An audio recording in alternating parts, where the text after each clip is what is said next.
Jadi memang sosok dari Mahfud MD ini dianggap memiliki atau sejalan dengan prinsip-prinsip PDIP dan juga tadi kalau kita ikuti bersama bagaimana Sekjen PDIP yang menyampaikan bahwa Pak Mahfud ini bisa meluruskan yang bengkok-bengkok Iya betul. dan dalam speech-nya Ganjar juga menyampaikan bahwa akan bekerja lebih keras lagi.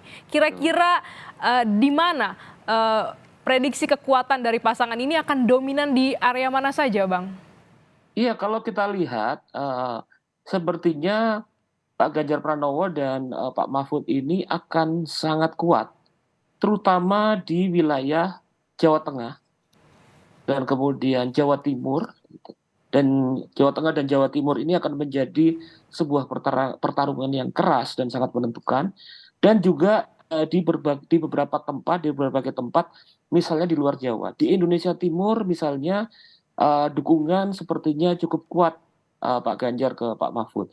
Dan juga sebagian Sumatera, kemudian juga sebagian Kalimantan yang berbasis santri, dan juga Sulawesi sepertinya juga menjadi bagian yang sepertinya agak cukup kuat juga Pak, pasangan ini.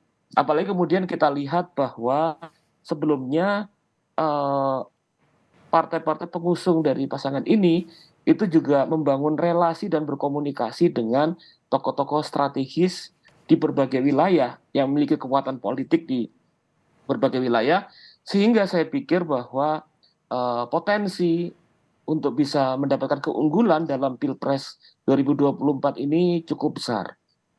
Nah, tadi juga disampaikan dalam sambutannya begitu ya, bagaimana disinggung tidak hanya mengenai penegakan hukum, korupsi ataupun juga hal-hal lainnya, tapi juga disinggung terkait dengan ekonomi gitu ya. Pak Iya Mahfud sempat betul. menyinggung, Pak Ganjar menyinggung, bahkan Iya, iya. Ibu Mega juga menyinggung. Apakah ini juga akan menjadi zona kekuatan dari pasangan Ganjar Mahfud? Iya, saya pikir bahwa eh, tentu ekonomi itu sangat-sangat penting dalam konteks program pasangan ini, di mana kemudian keberhasilan untuk melakukan reformasi atau perubahan-perubahan yang lebih baik, lebih cepat, lebih dinamis dalam wilayah ekonomi, itu sangat ditentukan oleh basis penegakan hukum yang fair, gitu. Dan saya pikir bahwa pasangan ini kalau kita melihat secara keseluruhan ini juga memiliki kekuatan pada potensi ini.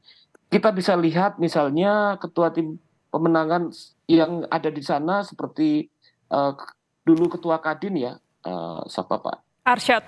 Pak Arsyad, maaf ya. Pak Arsyad ini juga bergabung dalam tim Ganjar Pranowo dan Pak Mahfud MD. Juga kita lihat misalnya salah satu tokoh utama misal dalam partai koalisi yaitu Pak Sandiaga Uno ini juga terkenal menjadi ekonom bergerak di bidang bisnis, di ekonomi yang cukup baik, cukup memiliki reputasi. Nah, saya pikir terkait dengan ketegasan, keberanian, dan kemampuan merakyat dari Pak Ganjar Pranowo, ditambah dengan kemampuan untuk dan keberanian untuk memastikan adanya supremasi hukum, dan juga kemudian tim ekonomi yang cukup kuat secara real, hal ini kemudian semakin memperkuat konsolidasi dari pasangan Ganjar Pranowo, Pak Ganjar Pranowo dan Pak Mahfud MD, Profesor Mahfud MD. Begitu. Baik.